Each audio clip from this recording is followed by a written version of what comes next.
자, 이제 건국동맹이 이런 역사였고, 이제 경제동맹이죠. 예, 저 사진 보면 참 우울한 사진인데, 저게 79년도 이제, 카터 왔다 간 다음에 몇 달 있다가 한두 달 있다 박 대통령 돌아가셨지. 카터가 그때 여름인가 초가을에 왔었는데, 예. 이 샌프란시스코 글로벌리즘 1.0이죠. 2.0이 아니라 1.0입니다. 예, 1.0. 냉전 글로벌리즘이죠.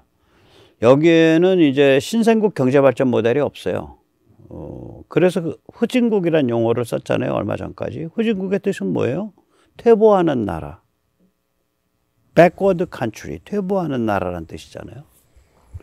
왜냐면 샌프란시스코 글로벌리즘, 냉전 글로벌리즘에는 후진국이 번영할 수 있는 레시피가 없는 거예요. 저게. 모델이 없었어요. 그거를 자유무역과 자유항행을 활용한 수출공업화 모델을 쓰면 번영할 수 있다. 이거를 주창하고 증명해낸 나라가 대한민국이에요. 메이드 인 코리아라고요. 냉전 글로벌리즘의 신생국 경제발전 모델은 메이드 인 코리아예요. 이 모델의 리더는 박정희죠. 미국은 이 모델의 의미를 그 당시에 몰랐어요. 그 당시에 몰랐으니까 카터가 와서 저렇게 지금 사진에 글자로 가려져 있는데 왼다리를 꼬아갖고 오른다리 위에 올려서 달달 떨면서 저렇게 싸가지 없는 짓을 했지.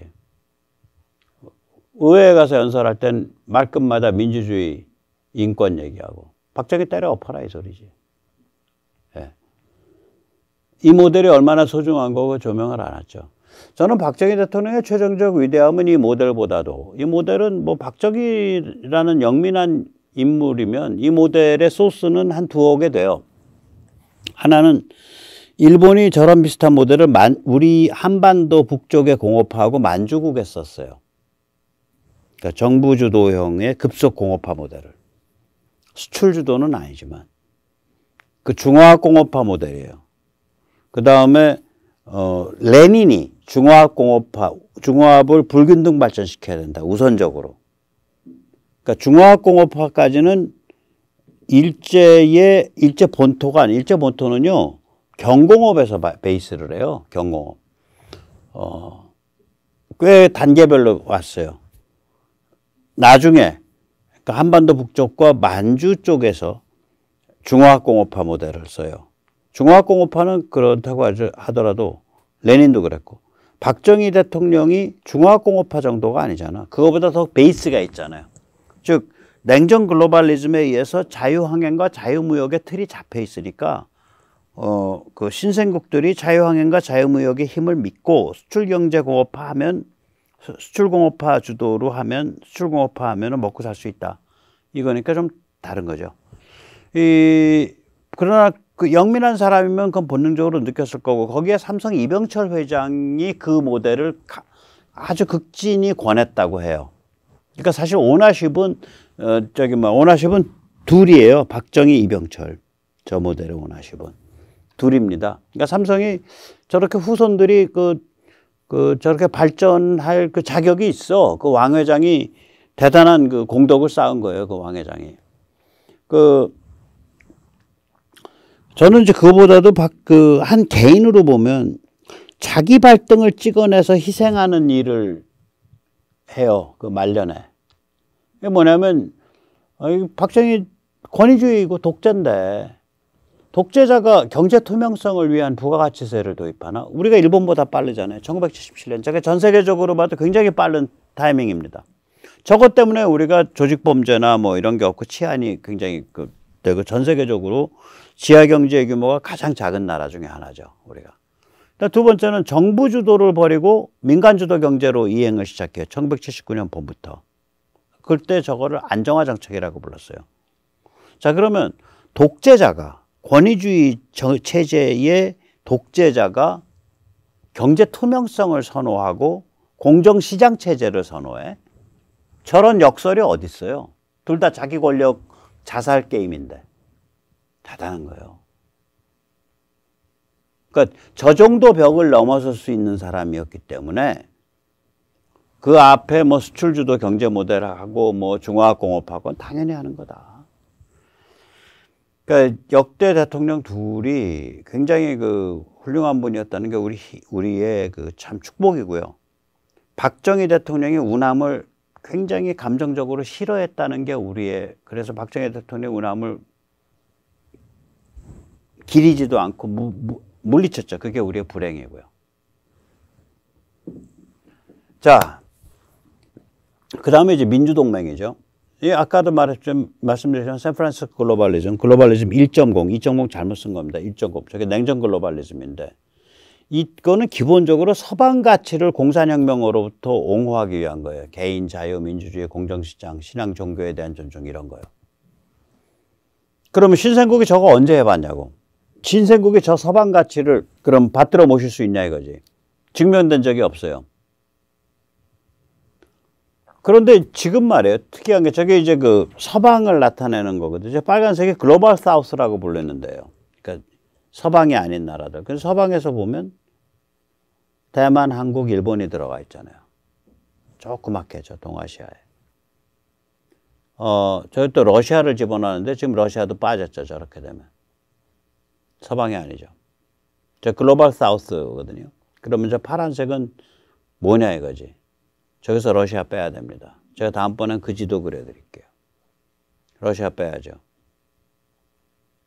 저 러시아 빠지고 그럼 뭐만 남아요? 터키도 이젠 빠져야 돼요. 그 다음에 카스피해 근처에 있는 나라들도 빠져야 돼요. 저 아제르바이잔, 아르메니아. 그 다음에 오탄 빠져야 돼요. 저 잘못된 그림이에요. 저게 이제 글로벌 사우스를 나타내는 건데. 그리고 중국은 글로벌 사우스에 안 들어가요. 후진된 남쪽 지역에 안 들어가요. 저 글로벌 사우스라는 용어는 누가 만든 거냐면 브란트가 만들었어요. 독일 수상.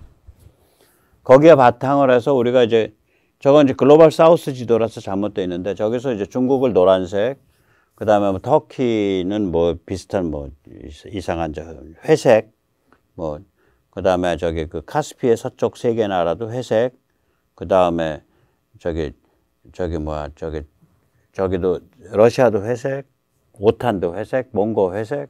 그러고 나면은 그러고 남는 게 이제 진짜 서방이라고 할 수 있는 나라들이에요. 제가 한번 다른 지도에 한번 다시 그려드릴게요. 그러면 이게 지중해랑 인연이 없잖아요. 한국, 일본, 대만은. 지중해랑 인연이 없다고요. 지중해 유럽과. 그게 이제 서방으로 불려요. 그럼 한국은 어떤 나라냐? 서방 가치와 제도가 인류 보편성을 가진다는 걸 증명한 거잖아. 우린 지중해나 유럽과 인연이 없지만 서방 가치를 서방보다 더 잘 구현한 나라 중에 하나잖아요. 더 드라마틱하게 구현했죠. 가장 다이내믹하게, 가장 치열하게 몸살 앓으면서. 우리처럼 컬러풀하게 그걸 구현한 나라가 드물어요. 일본,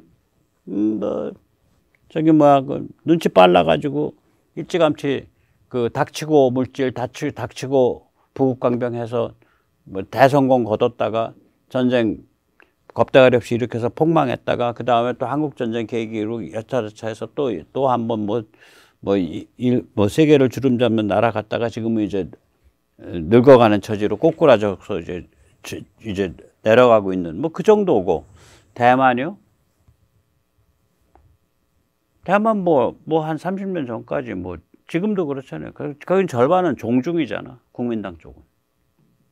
국민당은 종중되기 전에는 학살자 계엄 체제였고 계엄을 거의 몇 년 했어?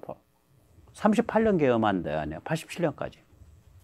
39년, 38년. 86년인가? 그때까지 계엄했어요. 전 세계에서 계엄을 가장 오래 했고 그 반공 계엄하던 자들이 지금은 또 종중 앞잡이고 희한한 경우죠. 그러니까 지금 대만은 장사를 하면서 서방을 익혔고 그 다음에 내성인, 그러니까 중국혁명 이전에부터 대만에서 살던 중국 출신들, 그 후손들, 그 내성인들이 지금 민주주의를 이끌고 있는 거지 한국처럼 이렇게 다이내믹한 그런 게 아니란 말이에요. 그러니까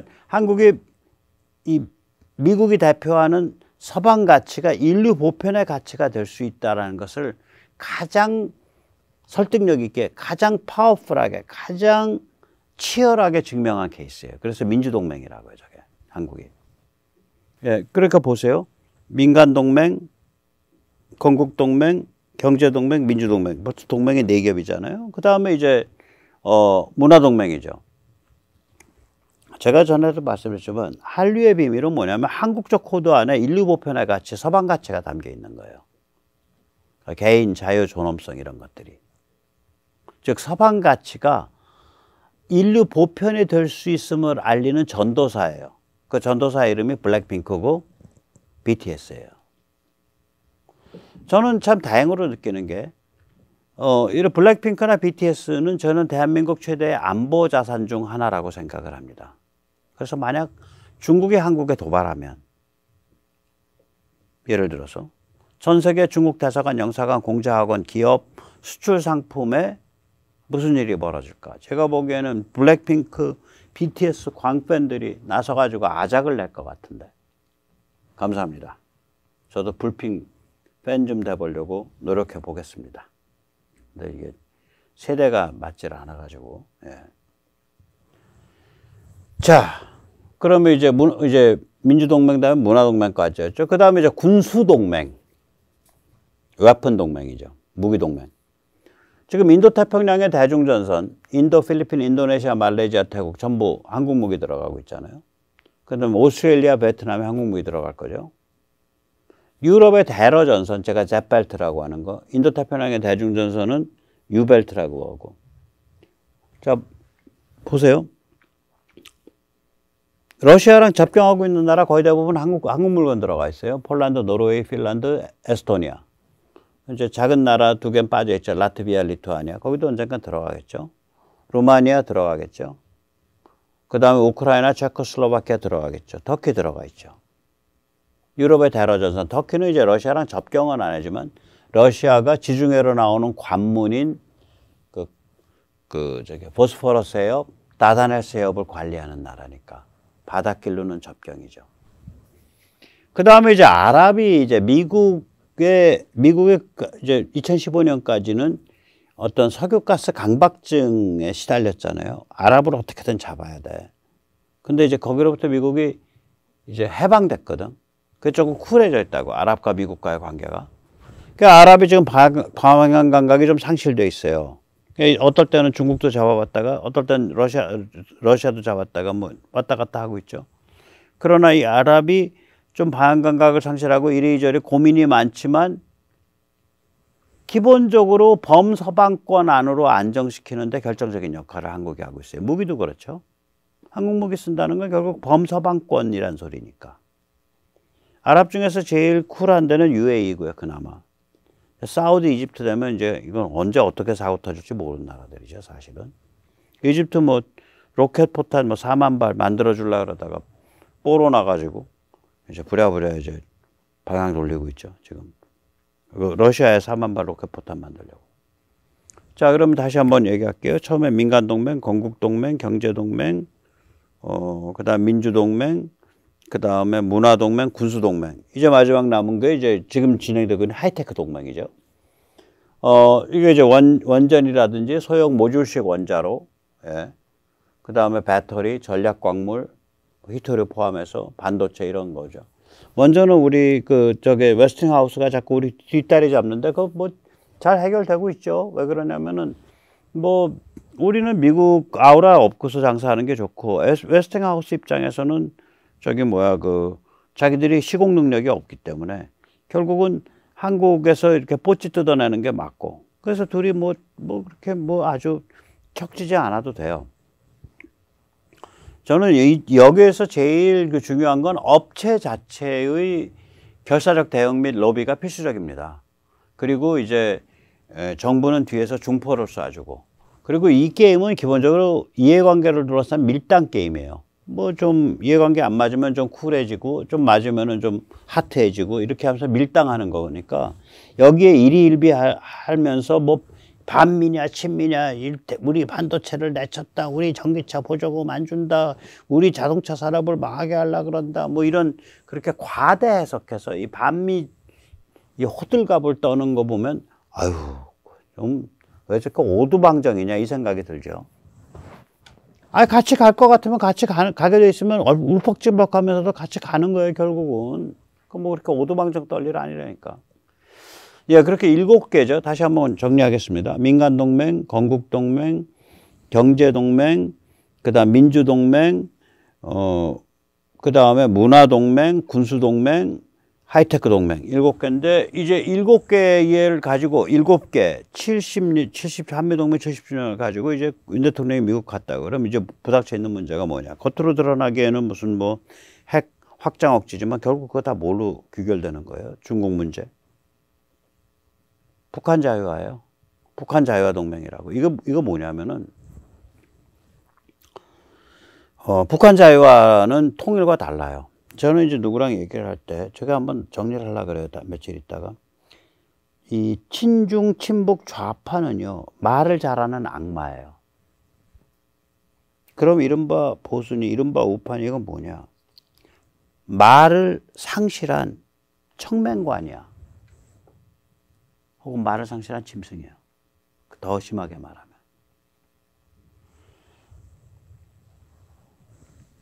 낮은 단계의 연방제 뭐 이런 DJ만 해도 말도 안 되는 통일담론이 있는데 이쪽에 통일담론이 없어. 생각 안 한다는 소리지. 통일이란 얘기 대신에 북한 자유화라는 얘기를 써야 돼요. 그리고 북한 자유화는 다양한 방식이 존재해요. 제가 얼핏 정리해도 4가지 나와요. 제일 흡수통일. 제일 센 거죠. 그러나 우리가 감당할 수 있을까? 저도 퀘스천 마크예요. 두 번째는 뭐냐면 북한이 하나의 국가가 되는데 우리랑 체제만 통일하는 거. 이국가 일체제. 그걸 북한에 나올 국가를 자유조선이라고 해보고 자유조선이 독자의 외교국방을 가져가는 거죠. 그거보다 조금 더 그런 게 뭐냐면 제한적 이국가 일체제예요. 거기 국가라고는 하는데 외교국방을 우리가 대행해 주는 거. 그거보다 좀 더 노골적인 거. 자치보호령이죠. Autonomous Protectorate. 자치보호령. 일정한 수준까지 지방행정 뭐 이런 지방경찰까지는 자치권을 주는데 그 이상은 전부 여기서 가져가는 거.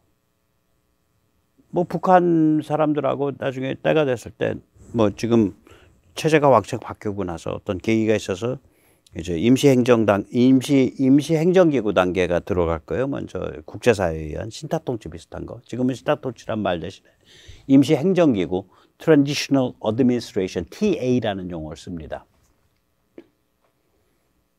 자, 이런 그림이 그려져야 돼요, 우리가 이제는. 근데 이제 미국을 생각해 보자고요. 미국이 과연 지금 77년 묵은 분단 현상 유지 전략을 버릴까? 저는 이유가 셋 때문에 버린다고 봅니다. 우선 첫째, 북한의 인기배치를 넘었죠. 아까도 말씀드렸죠.